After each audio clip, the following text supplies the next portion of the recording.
Karena umat Islam pada waktu itu bertikai, tidak bersatu, saling menjatuhkan, saling menghina, saling membunuh, dan termakan oleh genderang-genderang politik daripada musuh-musuh Islam. Islam menari dalam genderang-genderang mereka. Politik belah bambu, yang satu dipelihara, yang satu dimusnahkan, yang satu diangkat, yang satu dijatuhkan, yang satu dibiayai, yang satu dibinasakan, yang satu dikasih modal, yang satu didukung, yang satu disupport, yang satu dihancurkan, dibubarkan dan dibunuh. Ketika kami sadar bahwa kami tidak bersyukur kepada Allah Subhanahu wa taala, lalu kami semua bertaubat dan kami bersatu, maka kalian dengan sendiri akan terusir dari bangsa ini. Ada dua pertanyaan saya kepada Anda, wahai anak muda. Yang pertama, apa yang menyebabkan kami, saya sedikit mencari bahasa agar mungkin tidak kena bahasa hukum, tapi saya sampaikan, mungkin ada teman-teman Intelkam.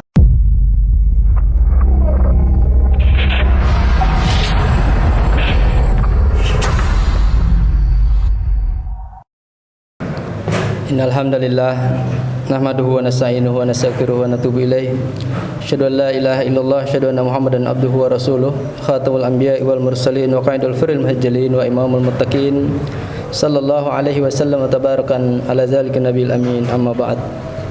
Fayul hadirun, ittaqullaha haqqa tuqatih wa la tamutunna illa wa antum muslimun. Qala Allah ta'ala fil Qur'anil Karim, a'udzu billahi minasyaitonir rajim, wa'tasimu bihablillahi jami'an wa la tafarraqu. Wa qala Rasulullah sallallahu alaihi wasallam, la yu'minu ahadukum hatta yuhibbu li akhihi kama yuhibbu li nafsihi. Shadaqallahul azim. Pada tahmid dan taslim, pada kesempatan Jumat kali ini saya akan bawakan tema tentang taubat dari diam, tidak melakukan amar ma'ruf nahi mungkar. Ma'asyiral muslimin rahimakumullah. Suatu ketika di Baghdad pada tahun 1258, ada seorang tamu mengatakan, aku atau saya adalah tamu di sini, Anda adalah tuan rumah. Silahkan ambil barang-barang Anda yang kalian cintai, yang cocok untuk saya, dan tinggalkan tempat ini. Ma'asyiral muslimin rahimakumullah. Yang berkata saat itu adalah Hulagu. Dia adalah cucu daripada Genghis Khan, yang pendiri kerajaan Mongol pada waktu itu.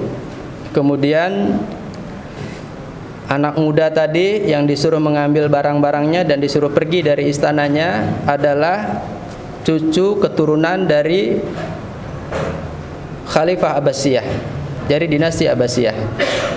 Jadi kekhalifahan terakhir pada waktu itu sangat tragis. Kemudian Hulagu dengan gagahnya menghabiskan semua masjid-masjid yang dibangun telah berabad-abad. Jadi dari abad ketiga sampai abad ketujuh itu bangunan di Baghdad sangat luar biasa. Maka masjid-masjid megah, masjid-masjid indah, masjid-masjid besar dihancurkan rata dengan tanah. Kemudian perpustakaan-perpustakaan, kita tahu bagaimana di situ ada Ibnu Sina, bagaimana di situ ada yang ahli aljabar, matematik, ahli antariksa, antibiologi, ahli oceanologi, semua ahli ada di situ, ahli nuklir dan lain sebagainya. Maka dihancurkan keilmuan pada waktu itu. Sungai Tigris hitam karena tinta-tinta daripada kitab-kitab umat Islam, daripada keilmuan umat Islam pada waktu itu menghitam. Kemudian darah itu sampai sedengkul karena umat Islam saat itu dibantai, kemudian dihancurkan. Ini adalah kejadian sudah beberapa abad yang lalu. Ma'asyiral muslimin rahimakumullah. Singkat cerita, kemudian Hulagu bikin markas besar di luar Baghdad. kemudian memberikan peringatan kepada semuanya atau memberikan pengumuman kepada semuanya bahwa Hulagu ingin bertemu dengan ulama terkenal, ulama yang paling pintar, ulama yang paling lihai, dan dia ingin bertemu. Maka diumumkan semuanya. Dalam satu riwayat dikatakan ada 200.000 umat Islam pada hari itu dimusnahkan. Tapi pada riwayat lain ada yang mengatakan 400.000 pada hari itu juga dihabiskan oleh pasukan Mongol. Kita tahu pasukan Mongol waktu itu dibantu oleh pasukan Cina, ya. Ini nanti bisa lihat di kejayaan dan keruntuhan daripada kerajaan Mongol. Nah, kemudian singkat cerita ketika diumumkan bahwa Hulagu ingin bertemu seorang ulama atau satu ulama yang mahir, yang jago, yang lihai, tapi karena kebengisannya, karena galaknya si Hulagu, maka tidak ada satu ulama pun yang berani untuk menghadiri undangan Hulagu. Di tengah-tengah kegentingan itu maka ada seorang anak muda yang jenggotnya saja belum tumbuh, anak muda, guru madrasah. Kemudian dia mengatakan, saya siap memenuhi daripada undangan Raja Hulagu. Kemudian orang-orang pada khawatir, apa yang mengakibatkan dia berkeinginan ketemu dengan Hulagu. Kemudian anak muda itu berkata, ya, saya sangat penasaran dan tertantang dengan apa yang diinginkan oleh Hulagu, raja bengis, raja tega, raja sadis, pembantai, pembunuh, yakni Hulagu tadi. Maka anak muda itu berangkat. Sebelum berangkat, anak muda itu bawa seekor unta yang besar, kemudian bawa seekor kambing, kemudian bawa seekor ayam. Berangkatlah dia ke markas besarnya Hulagu. Kemudian bersampailah di hadapan Hulagu. Hulagu kaget, heran. Kemudian dia perhatikan dari atas rambut sampai ujung kakinya. Kemudian dia bertanya, hanya dapat seorang ini mencari ulama di Baghdad yang terkenal dengan berbagai keilmuannya. Mendengar ucapan itu, kemudian anak muda itu berkata, wahai Tuan, kalau Tuan mau ketemu yang lebih besar dari saya, di luar ada unta.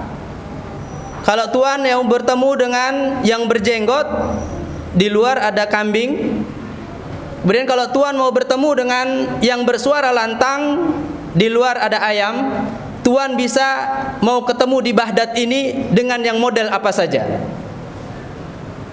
Mendengar ucapan itu, maka Hulagu tercengang dan kaget, dan dalam hatinya berkata bahwa anak muda ini bukan orang sembarangan. Kemudian Hulagu bertanya, ada dua pertanyaan saya kepada Anda, wahai anak muda. Yang pertama, apa yang menyebabkan kami, saya sedikit mencari bahasa agar mungkin tidak kena bahasa hukum, tapi saya sampaikan, mungkin ada teman-teman Intelkam, saya sampaikan bahwa saya beragama Islam. Kemudian yang saya sampaikan bidalah ilal kitab wa sunnah, yang saya sampaikan adalah kitab dalil dari Al-Quran dan Sunnah, kitab sucinya umat Islam. Dan saya menyampaikan di dalam masjid dalam keadaan khutbah Jumat. Masjid adalah tempat sucinya umat Islam, dan yang mendengarkan adalah jamaah-jamaah umat Islam yang beragama Islam. Maka apapun yang saya sampaikan di sini tidak ada pelanggaran hukum positif. Itu dulu. Ma'asyiral muslimin rahimakumullah. Kemudian Hulagu meneruskan pertanyaannya. Ada dua pertanyaan saya buat Anda, wahai anak muda.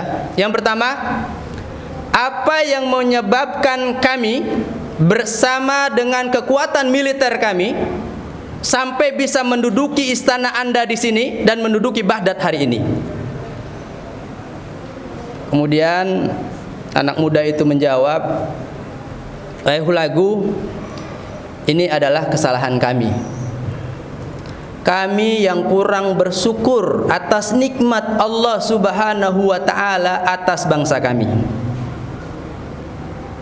kami sibuk bertikai, kami sibuk ribut, kami sibuk saling menjatuhkan, kami sibuk mengejar pangkat, kedudukan, kekayaan, harta dengan saling mencaci, memaki, membunuh. Bapak, apa yang terjadi hari ini? Kenapa Allah mengirim engkau dan pasukan militermu yang kuat, yang tidak pernah terkalahkan itu? Kalian merampas kembali semua apa yang Allah titipkan pada kami. Ini adalah kesalahan kami. Saya ulangi, Hulagu dan pasukan militernya yang dibantu oleh Cina pada waktu itu, ini pasukan Mongol, bisa menguasai Baghdad dengan berbagai keilmuannya, dengan berbagai khazanah keilmuannya yang luar biasa, baik dari antariksa, biologi, kedokteran, kimia, semuanya keilmuan. Baik dari perbintangan, kelautan, kehutanan, semua keilmuan ada di situ. Dan berabad-abad itu menjadi perpustakaan terbesar dunia dan terlengkap. Tapi satu hari saja dihabiskan oleh Hulagu. Karena apa? Karena umat Islam pada waktu itu bertikai, tidak bersatu, saling menjatuhkan, saling menghina, saling membunuh, dan termakan oleh genderang-genderang politik daripada musuh-musuh Islam. Islam menari dalam genderang-genderang mereka. Politik belah bambu, yang satu dipelihara, yang satu dimusnahkan, yang satu diangkat, yang satu dijatuhkan, yang satu dibiayai, yang satu dibinasakan, yang satu dikasih modal, yang satu didukung, yang satu disupport, yang satu dihancurkan, dibubarkan dan dibunuh. Ini sudah terjadi beberapa abad yang silam.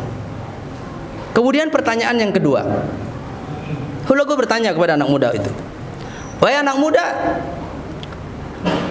pertanyaan kedua, apa yang bisa membuat aku pergi dari sini? Apa yang bisa membuat aku dan pasukan militerku bisa keluar dari Baghdad ini? Maka anak muda itu berkata, ya, kami akan bisa mengusir Anda dan pasukan Anda ketika kita kembali bertaubat kepada Allah Subhanahu wa taala. Tubu ilallahi wa taubatan nasuha. Kita kembali kepada Allah dan Rasulnya, kita kembali bertaubat kepada Allah Subhanahu wa taala dan meyakini kesalahan kami, kelalaian kami, bahwa kami kurang bersyukur atas nikmat Allah Subhanahu wa taala. Nikmat sehat, nikmat afiat, nikmat ilmu, nikmat berbangsa dan bernegara, nikmat masih bisa makan, nikmat masih bisa sholat, nikmat masih bisa bergaul. Nikmat luar biasa yang diberikan oleh Allah Subhanahu wa taala, tapi hari ini kami tidak bersyukur. Tapi kita ketika bersyukur dan berterima kasih kepada Allah Subhanahu wa taala, kembali meyakini bahwa apa yang Allah berikan adalah nikmat Allah yang sangat luar biasa, terutama iman Islam, dan kami berhenti bertikai, kami berhenti saling menyalahkan, kami berhenti saling menghujat, kami berhenti saling merasa kuat, merasa hebat, merasa paling benar, merasa paling NKRI.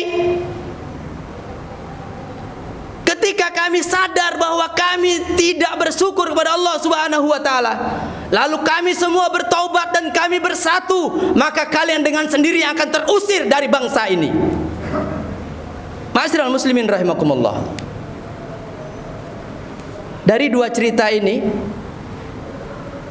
maka bagi pelajar, bagi aktivis, bagi mahasiswa, bagi guru, bagi laki-laki, bagi suami, bagi orang tua, maka jangan lari daripada Al-Quran dan Sunnah. Jangan pernah lari daripada Al-Quran dan Sunnah. Jangan pernah lari daripada kitab Allah wa sunnatu Rasulullah sallallahu alaihi wasallam. Kenapa? Rasulullah mengingatkan kepada kita, aku tinggalkan 2 wasiat. Apabila kalian pegang itu atau kalian gigit dengan gigi gerahammu, maka kalian akan selamat. Apa itu? Kitabullah wa sunnatu Rasulullah sallallahu alaihi wasallam. Ma'asyiral muslimin rahimakumullah. Berkaca dari kisah itu, kemudian kita melihat keadaan kita hari ini. Apa yang kita lihat, apa yang kita dengar, apa yang kita rasakan di lingkungan kita, hendaklah kita gunakan kacamata Al-Quran dan Sunnah untuk melihat keadaan ini. Contoh, kita miris hari ini. Kenapa vaksin dijadikan alat ukur untuk orang makan di warteg? Vaksin dijadikan alat ukur untuk orang mengurus administrasi di kelurahan. Vaksin bukan alat administrasi bernegara. Vaksin itu boleh ya, boleh tidak. Tidak ada pemaksaan kepada warga negara Indonesia atas vaksin yang akan dilakukan. Kalau orang punya gejala jantung, ginjal, punya penyakit bawaan, sudah tua, tapi karena dia tidak banyak ilmu, dia orang awam, dia tidak cukup ilmu, dia tidak sadar bahwa dia dalam keadaan sakit, kemudian dipaksa untuk divaksin, kemudian banyak yang mati. Ma'asyiral muslimin rahimakumullah. Terus kita tentang vaksin? Enggak. Silahkan vaksin, tapi dengan cara-cara yang benar. Tapi kemudian tidak boleh pemerintah, tidak boleh negara memaksakan vaksin kepada orang, terutama kepada rakyat yang tidak mau divaksin, terutama kepada umat Islam. Ma'asyiral muslimin rahimakumullah. Lalu ada yang mengatakan, kalau kita melawan vaksin nanti ditangkap, nanti dipenjara, nanti ditembak, nanti dibunuh. Ya masyarakat syabab, wahai para pemuda, ishhad bi anna muslim. Saksikan bahwa kita adalah generasi muda yang berserah diri kepada Allah Subhanahu wa taala. Al jihadu sabiluna. Jihad di jalan Allah adalah jalan kami. Al mautu fi sabilillah asma amanina. Mati di jalan Allah adalah cita-cita tertinggi kami. Resiko menyampaikan kebenaran ada 3, selalu saya sampaikan. Yang pertama, kalian akan ditangkap, kalian akan dipenjara. Yang kedua, kalian akan ditangkap kemudian diasingkan. Dan yang ketiga, kalian akan ditangkap, ditembak dan dibunuh. Ini sudah resiko perjuangan. Tapi bagi mujahid, bagi dai, bagi mukharrik, bagi penggerak, aktivis gerakan, aktivis dakwah, pendamping umat, pendamping kaum kusam, maka ini sudah menjadi bagian dari perjalanan hidup. Ketika kita di penjara, anggap saja kita sedang uzlah, bisa menulis kitab, bisa banyak belajar, bisa murojaah, menghabiskan hafalan di dalam penjara. Kalau kita diasingkan, anggap saja kita sedang tamasya, dijauhkan daripada kemaksiatan, daripada kemunafikan, daripada kebodohan, daripada kejahilan, ditembak, dibunuh. Syahid, ishhad bi anna muslim iskariman aw mujtahidan. Barakallahu lakum fil Qur'anil azim wa nafa'ani wa iyyakum bima fihi minal ayati wa dzikril hakim. Aqulu qali hadza astaghfiru innahu huwal ghafurur rahim.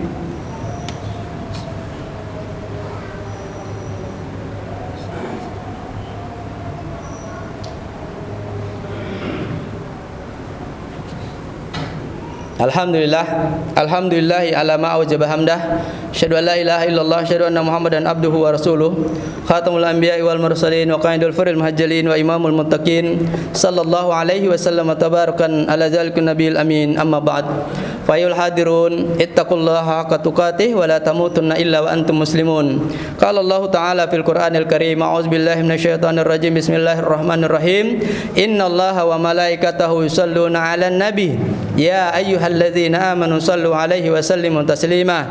Allahumma salli ala Muhammad wa ala ali Muhammad kama shallaita ala Ibrahim wa ala ali Ibrahim wa barik ala Muhammad wa ala ali Muhammad kama barakta ala Ibrahim wa ala ali Ibrahim fil alamin innaka Hamidum Majid. Wa radallahu anhum sadatina Abi Bakrin wa Umar wa Utsman wa Ali wa an baqiyatis sahabati Rasulullahil aliyil azim wa alaina ma'ahum birahmatika ya arhamar rahimin. Allahumma ighfir lil muslimina wal muslimat wal mu'minina wal mu'minat al ahya'i minhum wal amwat ya qadiyal hajat. Rabbana hab lana min azwajina wa dzurriyyatina qurrata a'yun waj'al muttaqina imama. Rabbana zalamna anfusana wa illam taghfir lana wa tarhamna lanakunanminal khasirin. Hasbunallahu ni'mal wakil, ni'mal maula wa ni'man nasir. La ilaha illa anta subhanaka inni kuntu minaz zalimin. Allahumma faqihna fid din wa 'allimna bit ta'wil. Allahumma faqihna fid din wa 'allimna bit ta'wil. Allahumma faqihna fid din wa 'allimna bit ta'wil. Allahumma arinal haqqa haqqan wattiba'ah wa arinal batila batilan wattinabah. La haula wala quwata illa billahil aliyil azim. Rabbighfir lana wa liwalidayna warhamhuma kama rabbayana shighara wa li jami'il muslimin wal muslimat wal mu'minina wal mu'minat al ahya'i minhum wal amwat ya qadiyal hajat. Rabbana atina fid dunya hasanah wa fil akhirati hasanah wa qina adzabannar. Ibadallah, innallaha yamurukum bil adli wal ihsan wa ita'il qurba wa yanha 'anil fahsya'i wal munkari wal baghi ya'izukum la'allakum tadhakkarun wa la dzikrullahi akbar.